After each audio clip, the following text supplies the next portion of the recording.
दिल तोड़ा, अगर किसी को तकलीफ दी, किसी को नीचा दिखाया, किसी भूखे को रोटी नहीं दी, किसी रोते को सुना नहीं, तो फिर चाहे तुम गंगा नहा लो या काशी का पानी पी लो, तुम्हारे पाप का हिसाब तुम खुद हो, क्योंकि कानून ऊपर नहीं, यहीं अंदर बैठा है। ये बड़ा सवाल आया, बाबा मंदिर जाएं या दिल साफ रखें? सुनो, मंदिर बुरा नहीं, बहुत अच्छा है, लेकिन अगर तुम मंदिर जाओ और वापस आकर घर वाले से चीखो, किसी गरीब को देखकर नाक सिकोड़ो, किसी की मेहनत को छोटा समझो, तो फिर क्या फायदा? मंदिर में भगवान की मूर्ति के सामने 2 मिनट खड़े होकर सब ठीक नहीं होता। भगवान मन के मंदिर में रहता है और उस मंदिर की सफाई रोज करनी पड़ती है। चौथी प्लेट छोड़े बिना किसी बच्चे को डांटते हुए, 10-5 रुपए किसी गरीब को देने से इंकार करते हुए, तुम मंदिर में जाके क्या खोजोगे? भगवान बाहर कहां मिलेगा जब अंदर ही धूल जमा है।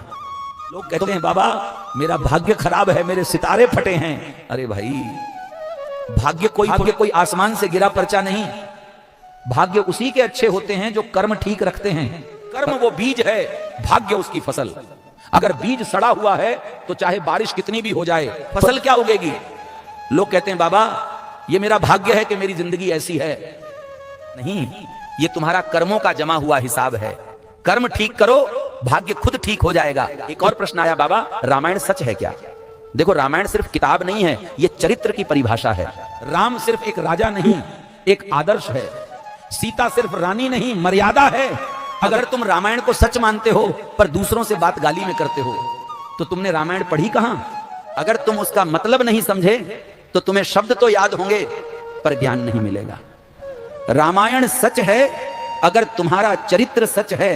सुनो कड़वा सच, पाप मंदिर जाकर नहीं कटते, पाप तब कटते हैं जब तुम अपने अंदर का बुरा आदमी मारते हो। किसी के माथे पर चंदन लगा देने से दिल साफ नहीं होता।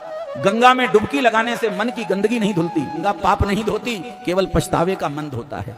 और जो व्यक्ति गलत करके मंदिर जाके ठीक कर लूंगा, ये सोचता है वो खुद को धोखा दे रहा है, भगवान को नहीं। स्वर्ग कहां है, नर्क कहां है, मैं बताता हूं। जिस घर में माँ बाप मुस्कुराते हो, एक दूसरे की इज्जत हो, सच्चाई की रोटी हो, वो घर स्वर्ग है।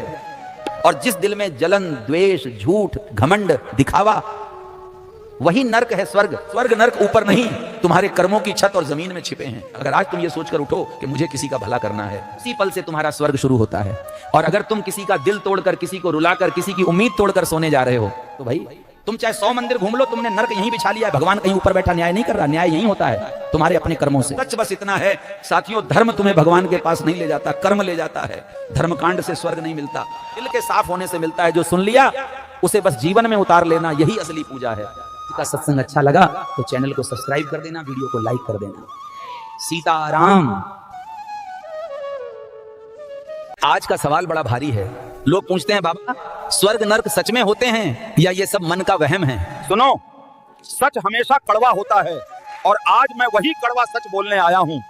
देखो भाई, अगर किसी ने अच्छा काम किया, सच बोला, किसी गिरते को संभाल लिया, किसी रोते को हंसा दिया, तो उस रात उसे नींद कैसी आती है? शांत, भारी पलकों वाली, सुकून वाली। और जिसके दिल में धूर्तता हो, झूठ हो, किसी का हक छीना हो, उसे नींद आती है? नहीं बाबा, उसका दिल ही आग बन जाता है। तो सच क्या हुआ? स्वर्ग तब शुरू होता है जब तुम्हारा मन हल्का हो, नर्क तब शुरू होता है जब तुम्हारा मन बोझिल हो।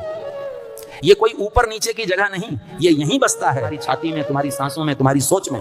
मरने के बाद क्या होता है ये कोई नहीं जानता, लेकिन जीते जी क्या होता है ये सब जानते हैं। मरने के बाद तुम्हें भगवान क्या देगा, ये इस बात पर नहीं चलता कि तुमने कितनी बार मंदिर में सिर टेका, ये इस पर चलता है तुमने किसका